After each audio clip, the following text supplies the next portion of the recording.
So the third law is to choose a model that works, a church model that works. Dive in on that, and then we'll talk a little bit about 24 to double when you're done with that.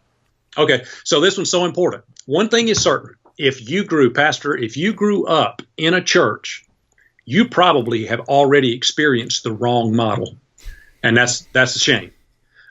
Because there's a thing called formative years. When you're 4, 5, 6, 7 years old, you learn how to interact with people. Those are what we call formative years. Well, you have formative years also in your faith and in your understanding of how the church works. And that's whatever church you grew up in. I grew up in a church with a horrible model.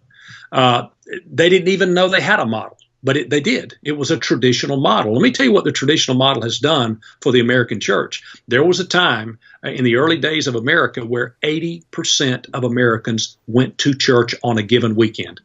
That's amazing, a powerful time of revival. But when my grandfather was alive and preaching, 40%, we had already lost half of our strength in the country. 40%. Even right now, Gallup surveys say 40% because 40% say they go to church. But when you currently do statistics and do attendance, somewhere around 20% today go to church on a given Sunday. Now that went from 80 to 40 to 20, and by the year 2050, it's estimated that 11.6% of Americans will be in church on a given Sunday. So it is, if this were the stock market, people would be jumping off the top of buildings in New York City, okay? Our industry, if I could say it that way, our expanse, our reach in our country is failing, and that's because the way we do church is poor. It's just not done well. And most pastors do what they do because that's the way they always saw it. So you need to start asking. I'm not saying to throw out anything. Don't go home and say, well, we got to change it all. But just ask yourself, why do we do this? Why do we dedicate babies?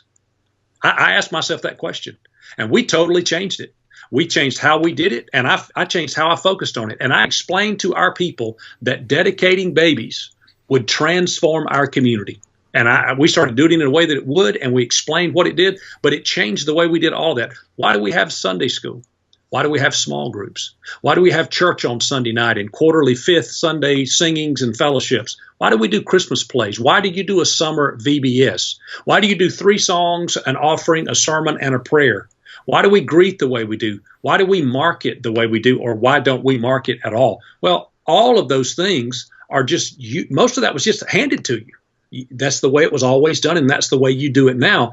And here's what I believe, 99% of the 350,000 churches in America need to change their model. I believe it, and it'd be hard for anyone, Richard, for anyone to argue with me, because the statistics prove that something is wrong. Now, the message never changes, but the methods and the model of ministry must change. Jesus was the biggest change agent the world has ever known. And here's what I've realized. As much as Jesus changed our view of religion and God, we have been gradually creeping back toward Pharisaism.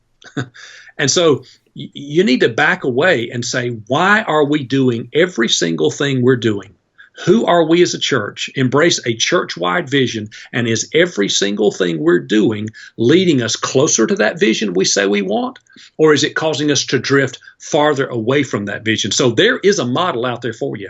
You may find it in 24 to double, or there may be another way you may develop your own. But if you're just doing church because the Bible says to do this, and we always did that, that's not a holistic, intentional approach. It's a reactive, traditional approach. We want a focused, intentional approach to ministry. And everybody, just like the vision, everybody knows what our vision is. Everybody also should know what our process is. You can have a purpose statement, but what is your process statement? How do you get the purpose to happen? And that's the thing that is so missing. Richard, our church actually grew without it. Just because we did traditional church better than other churches did it. Mm-hmm. And I was young and energetic, but we reached a ceiling, we reached a wall that we were not going to break through until we started getting intentional about our process and our structure of how to get there. Well, yeah, and everybody knows with better systems and processes, you can go further, faster, and reach more people. I mean, it's just a fact. No doubt. I'm sitting over here trying to play it cool. That analogy about the formative years, and thinking of, Pastor, if you, I don't know. I mean, I'm over here trying to play it cool and act like, yeah, that's, but that is a game changing analogy, Pastor. If you're listening to this and you don't realize that a big part of the way you're doing what you're doing came from somebody else's model of doing it, and they probably didn't think through it that well, man, that's worth going back and just sitting down and going, okay, how much of what we're doing is we're doing it because this is the way we do it? And I love the idea too, Jerry, of you're not saying don't do baby dedication. You're saying baby dedication with a purpose. That everything has everything is a purpose. Everything's leading to the next thing. That's a game changer. Hey, Pastor, thanks for taking the time to watch this video.